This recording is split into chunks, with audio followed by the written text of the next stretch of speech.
Hello नमस्कार, आप सभी का बहुत बहुत स्वागत है आर्यस उत्कर्ष यूट्यूब चैनल पर। आज का हमारा टॉपिक रहने वाला है, आज हम बात करेंगे बप्पा रावल और साथ ही हम बात करने वाले हैं रावल रतन सिंह की विशेष उपलब्धियों के बारे में। जैसा आप सभी को पता है कि हमारे शो का नाम है द 10 मिनट स्टडी शो, तो उसी के अकॉर्डिंग हम लोग जो है फटाफट रिविजन करने वाले हैं। तो यहाँ पर देखिए, सबसे पहले हम यहाँ पर बात करेंगे बप्पा रावल के बारे में। अब यहाँ पर क्या क्या इंपॉर्टेंट फैक्ट होने चाहिए, तो सबसे इंपॉर्टेंट चीज तो यही होती है कि बप्पा रावल का टाइम पीरियड जो है वो कितना है। हाँ, थोड़ा बहुत आपको आगे पीछे मिल सकता है किसी में, लेकिन आपको मेन इंपॉर्टेंट फैक्ट क्या याद रखना है कि इनका टाइम पीरियड लगभग यहां से लेकर यहां तक तो था। इससे आपको एक आइडिया लग जाता है। अगर कभी क्वेश्चन जो है राजा महाराजा का सीक्वेंस में पूछ लिया जाता है, अगर आप पेपर उठा के देखेंगे तो उसमें पाएंगे कि यहाँ पर जो है राजाओं को जो है यहाँ पर कालानुक्रम के अनुसार जो है व्यवस्थित करने के लिए क्वेश्चन आ रखे हैं। तो आपसे अगर क्वेश्चन पूछे कि बता दीजिए गोहिल वंश का जो है वास्तविक संस्थापक किसे माना जाता है, तो यहाँ पर हम कहेंगे बप्पा रावल को। इस वंश की कुलदेवी कौन थी, तो ध्यान रखना इस वंश की कुलदेवी यहाँ पर कौन हो जाएंगी, वाड़ माता हो जाएंगी। जबकि अगर आपसे ईष्ट देवी पूछी जाए कि इस वंश की जो है, जिस वंश की हम बात कर रहे हैं मतलब गोहिल वंश की, यहाँ पर ईष्ट देवी कौन सी हो जाएंगी, तो हम कहेंगे अन्नपूर्णा माता हो जाएगी। मैम एक बात बताओ, अगर हम बात करें गोहिल वंश की तो इनका जो राष्ट्र ध्वज होता था उन पर सूरज, और साथ ही हम बात करें धनुष बाण जो है वो क्या था, यहाँ पर अंकित होता था। मैम आपको सबसे इंपॉर्टेंट क्वेश्चन यहाँ से आपको पूछा जाएगा कि निम्नलिखित में से किस जो है प्रशस्ति में बप्पा रावल को विप्र कहा गया है, या किस प्रशस्ति में जो है बप्पा रावल को विप्र की संज्ञा दी गई है, तो आप कहेंगे वो कौन सा हो जाएगा, कुंभलगढ़ प्रशस्ति हो जाएगा। और कुंभलगढ़ प्रशस्ति में बप्पा रावल को क्या कहा गया है, विप्र की संज्ञा यहाँ पर दी गई है। दूसरी बात आती है कि बप्पा रावल ने, ध्यान रखेंगे, बप्पा रावल के द्वारा कौन कौन सी उपाधि, कौन कौन से टाइटल जो है धारण किए गए थे, कौन कौन से टाइटल एडॉप्टेड किए गए थे। तो यहाँ पर मैं बता दूं, ये आपके हिंदुआ सूरज के नाम से भी जाने जाते हैं। चूंकि इनको चारों दिशाओं का विजेता कहा जाता है, इसी वजह से इनको एक टाइटल दिया गया था, कौन सा, राजगुरु चकवे। क्या बोलते हैं, राजगुरु चकवे के नाम से भी इनको जाना जाता है। अब देखिए, यहाँ पर इस वंश के सभी शासकों की बात करें तो गोहिल वंश के जो अन्य राजा हुए हैं वो भी अपने आप को हिंदुआ सूरज के नाम से जो है जानते थे।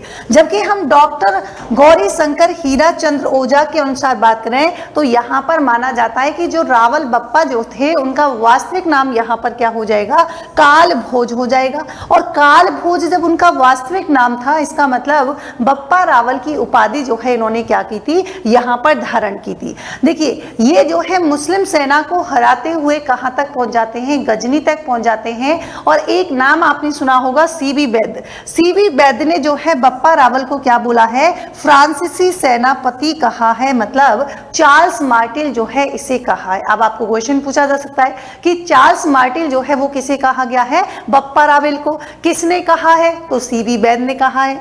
आगे यहां पर देखिए, अगर हम बात करें कि देखिए मेवाड़ राज्य की आखिर स्थापना कैसे होती है, तो अगर आपने राज प्रशस्ति के बारे में सुना होगा तो राज प्रशस्ति के अनुसार जो है 734 ईस्वी में बप्पा रावल क्या करते हैं, जो चित्तौड़ के शासक होते हैं मान मौर्य, उनको जो है डिफीट कर देते हैं, मतलब इनको पराजित कर देते हैं, और इसके बाद चित्तौड़ पर अधिकार कर लेते हैं, और इस प्रकार होती है मेवाड़ राज्य की स्थापना।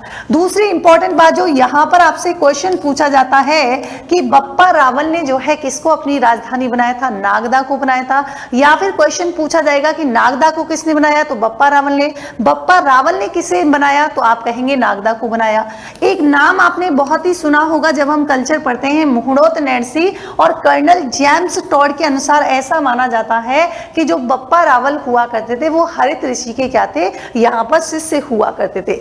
अगर आपसे पूछे कि भाई हमको तो ये बता दो कि 115 ग्रेन का सोने का सिक्का जो है वो किसके द्वारा चलाया गया, तो ये सिक्का चलाया गया था किसके द्वारा, बप्पा रावल के द्वारा। मतलब हम ये कह रहे हैं कि सोने के सिक्का जो है वो सर्वप्रथम किसने, तो आप कहेंगे बप्पा रावल ने।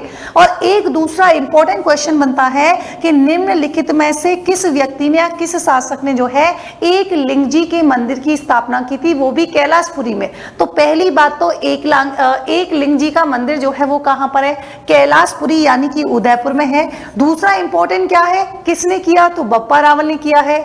और ध्यान रखेंगे ये एक लिंग जी को ही मतलब शासक मानते हुए क्या करते थे, स्वयं उसका दीवान मानकर जो है यहाँ पर शासन करते थे। आगे इंपॉर्टेंट बात क्या है कि अगर आपसे पूछा जाए कि पाशुपत जो है संप्रदाय का यहाँ पर किसे प्रमुख केंद्र माना जाता है, तो ध्यान रखेंगे उदयपुर के कैलाशपुरी में स्थित एक लंगजी जो है इनको क्या माना जाता है, पाशुपत संप्रदाय का जो है प्रमुख केंद्र माना जाता है। अब आपसे पूछे कि गुहिल वंश के कुल देवता कौन से हैं, तो आप कह देंगे एकलिंगजी है। एकलिंगजी के मंदिर का निर्माण किसने किया है, बप्पा रावल ने किया है। कहां पर किया है, कैलाशपुरी में किया है। अब एक इंपॉर्टेंट क्या है कि बप्पा रावल से ही रिलेटेड यहां पर एक दंत कथा मिलती है, किसमें, एकलिंग प्रशस्ति में। और जबकि रड़कपुर प्रशस्ति की बात करेंगे तो बप्पा रावल और काल भोज को जो है अलग अलग बताया गया है, जबकि दोनों क्या है, दोनों एक ही है। तो अब डिपेंड करता है कि किसके अकॉर्डिंग बता रहे हैं।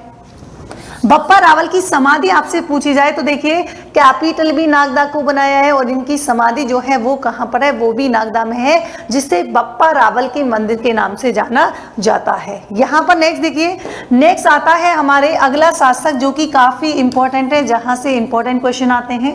रावल रतन सिंह की बात करेंगे, जिनका समय जो है आपके 1302 से 1303 दिखाई दे रहा है। यहाँ पर देखिए रावल रतन सिंह है और इधर जो आपको फोटो दिखाई दे रही है वो आपके कौन है, तो यहां पर हम कह रहे हैं कि पद्मनी की बात कर रहे हैं। अब आपके देखिए यहां पर जो राजा रतन सिंह हुआ करते थे, ये सिंहल द्वीप की राजकुमारी, मतलब सिंहल द्वीप जिसे श्रीलंका के नाम से जाना जाता है, तो वहां का एक राजा हुआ करता था गंधर्व सेन, और गंधर्व सेन की रानी हुआ करती थी चंपावती। तो दोनों की बेटी का नाम क्या होता है, पद्मिनी होता है। मतलब ये कह रहे हैं कि इन दोनों की बेटी से विवाह कर लेते हैं कौन, रतन सिंह। और पद्मिनी का एक प्रिय तोता हुआ करता था हीरामन। हालांकि आपने कहानी सुनी होगी कि एक दिन ये हीरामन तोता जो है उड़ के चला जाता है, मतलब उसको एक शिकारी पकड़ लेता है, फिर वो रावल रतन सिंह के दरबार में ले जाता है, उसे गिफ्ट करता है। तो वो यहाँ पर एक इस राजा से क्वेश्चन करता है कि आपने इस विश्व की सबसे सुंदर लड़की देखी है, तो ये बताता होगा कि ये, तो तब उसका नाम देता है कि भाई देखिए विश्व की सबसे सुंदर स्त्री आपको देखनी है, तो वो कौन है, हमारी यानी कि सिंहल देश की राजकुमारी जिसका नाम क्या है, पद्मिनी। तो रावल रतन सिंह को लगता है कि भाई मैं विवाह करूंगा तो अब किससे करूंगा, पद्मिनी से करूंगा। तो ये थोड़ी कहानियां हैं, इनसे क्वेश्चन नहीं आता है। आपसे पूछा जाए कि इनके बारे में जानकारी का जो है प्रमुख सोर्स क्या है, तो ध्यान रखेंगे मलिक मोहम्मद जायसी की जो है मसनवी शैली में लिखी गई क्या है, अवधी भाषा का एक प्रसिद्ध ग्रंथ है जिसका नाम क्या है, पद्मावत। दो इंपॉर्टेंट क्वेश्चन बनते हैं, एक तो साहित्य से आपसे पूछ लिया जाता है कि पद्मावत जो है किसकी रचना है, तो कहेंगे मलिक मोहम्मद की रचना है। कौन सी शैली में लिखी गई है, मसनवी शैली में लिखी गई है, और अवधी भाषा का क्या है, ग्रंथ है। और इसी ग्रंथ में बताया गया है कि अलाउद्दीन खिलजी ने जब क्या किया था, चित्तौड़गढ़ पर आक्रमण किया था, तो ये जो है वो किसके कारण किया था, तो पद्मिनी के कारण किया था। हालांकि ऐसा नहीं है कि पद्मिनी को प्राप्त करने की इच्छा जो है वो इसका मेन कारण था युद्ध करने का, इसकी राजनीतिक महत्वाकांक्षा जो है वो युद्ध का कारण हुआ करती थी। हालांकि अलग अलग टर्म में बता दिया गया है। पद्मावती पुस्तक के विषय वस्तु को क्या करेंगे, सूर्यमल मिश्रण जो है इन्होंने स्वीकार नहीं किया है, जबकि मुहूर्त नैन्सी तथा जेम्स टोर ने क्या किया है, इसे स्वीकार किया है।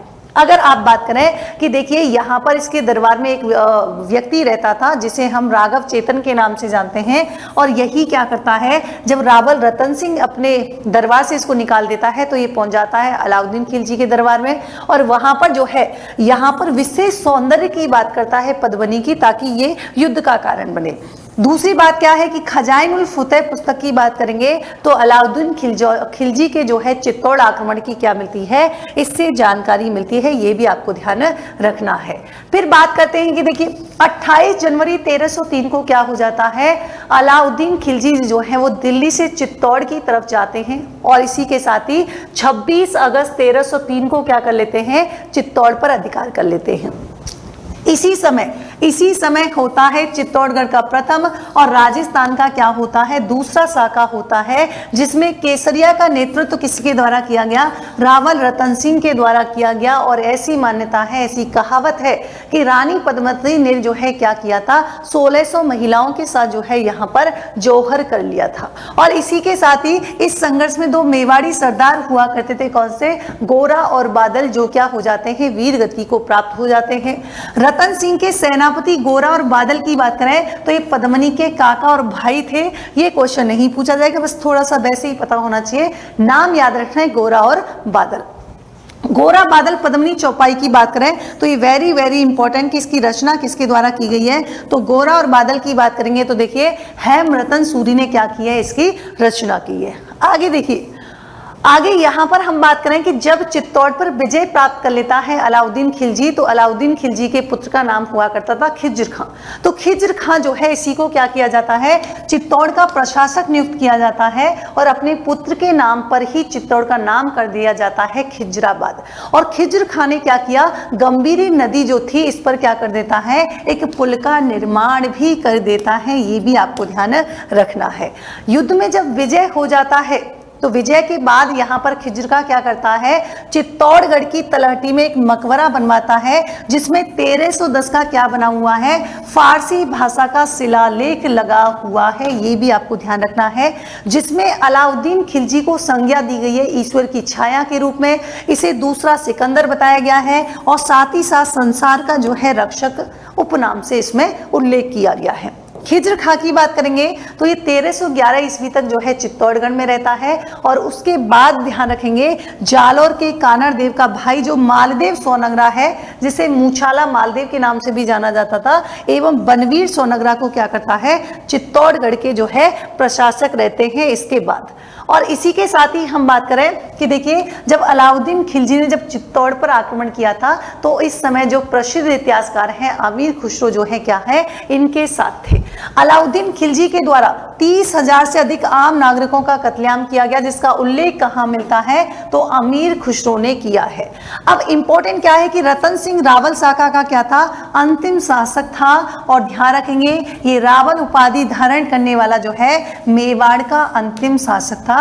तो ये मेवाड़ के हमने जो इंपॉर्टेंट शासक थे उनके बारे में डिस्कस किया है। इससे पहले मैंने राणा सांगा की आपको 10 मिनट शो वाले में महाराणा प्रताप की हम बात कर चुके हैं, जहां से एग्जाम में क्वेश्चन आता है, उनकी विशेष उपलब्धियां, उनके द्वारा किए गए युद्ध या फिर उनके जो है साहित्य वगैरह थे, उनके दरबारी विद्वान कौन थे, जहां से क्वेश्चन बनते हैं। तो ये था आज का हमारा टॉपिक। नेक्स्ट हम चलेंगे मारवाड़ की साइड, तो वो हम अगले सेशन में करने वाले हैं मारवाड़ से, जहां से क्वेश्चन आता है। चलिए कल मिलते हैं। Thank you so much, take care, health, all the best.